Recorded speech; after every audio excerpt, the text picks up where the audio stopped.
સુરતમાં છેલ્લા કેટલાક દિવસથી હવાની ગુણવત્તા હવે બગડી છે। એર ક્વોલિટી ઇન્ડેક્સ 250 ની પાર ગંભીર કેટેગરીમાં પહોંચ્યો। ખાસ કરીને વેસુ, અલથાણ, સિટી લાઇટ અને પાલ, અડાજણ, ઉધના, સચિન વિસ્તાર, પાંડેસરા અને પાલમ જેવા અનેક વિસ્તારોમાં ધુમાડા અને ધુમ્મસથી ભરપૂર સ્મોગ જોવા મળ્યો છે।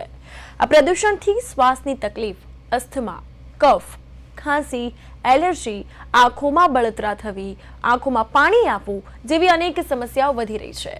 જ્યારે પ્રદૂષક કણો લોહીમાં ભળીને હાર્ટ એટેકનું જોખમ પણ વધારી શકે છે।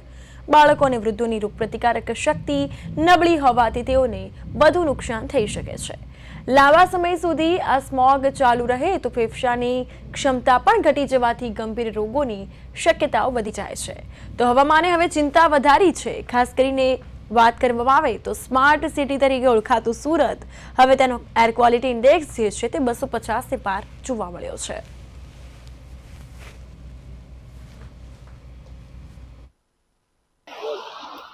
સુરત શહેરમાં કેટલાક દિવસોથી જે પ્રકારે ધુમ્મસ અને જે રીતનું વાતાવરણ અને ખાસ કરીને જે રીતના દ્રશ્યો જોઈ શકાય છે તે મુજબ કે આ ધુમ્મસ પ્રમાણેનું વાતાવરણ અને ખાસ કરીને ઝેરી હવા હોય તે પ્રકારના દ્રશ્યો વહેલી સવારથી એટલે કે બપોર સુધી આ પ્રમાણે જોઈ શકાય છે। ત્યારે જે રીતના દ્રશ્યો અને જે રીતની તસવીરો જોઈ શકાય છે કે આ પ્રમાણેનું જે ધુમ્મસ છે તે અલગ અલગ શહેરમાં જોવા મળી રહ્યું છે। અને સુરત ખાસ કરીને દક્ષિણ ગુજરાત અને સુરતમાં જે પ્રકારના દ્રશ્યો એટલે કે આ ઝેરી જે હવા છે તે સ્પષ્ટપણે દેખાઈ રહી છે। અને ખાસ કરીને જે ભેળ છે, જે ધુમાડો અને ધુમ્મસ બંને ભળી જવાને કારણે આ પ્રમાણેની પરિસ્થિતિ છે તે જોવા મળી રહી છે। અને જે રીતનું વાતાવરણ છે તે પ્રદૂષણમાં જે રીતે સતત વધી રહ્યું છે અને જેને પગલે AQI 200 ને પાર કરી ગયો છે। એટલે સ્થિતિ ખાસ કરીને હવાની ગુણવત્તા ગંભીર કેટેગરીમાં ગણવામાં આવી રહી છે। અને વેસુ, અલથાણ, ઉધના, પાંડેસરા, પાલ જેવી સ્થિતિમાં અલગ અલગ વિસ્તારોમાં આ પ્રમાણેની સ્થિતિ છે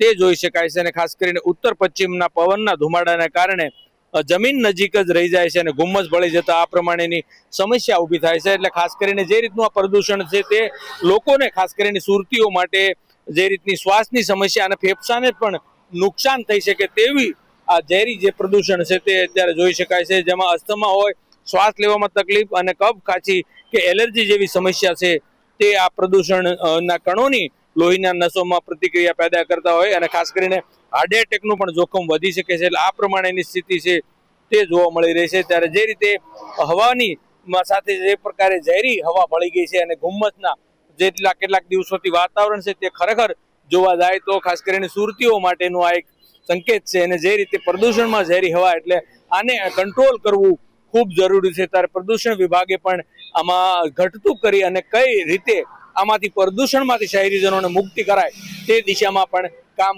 કરવું પડશે।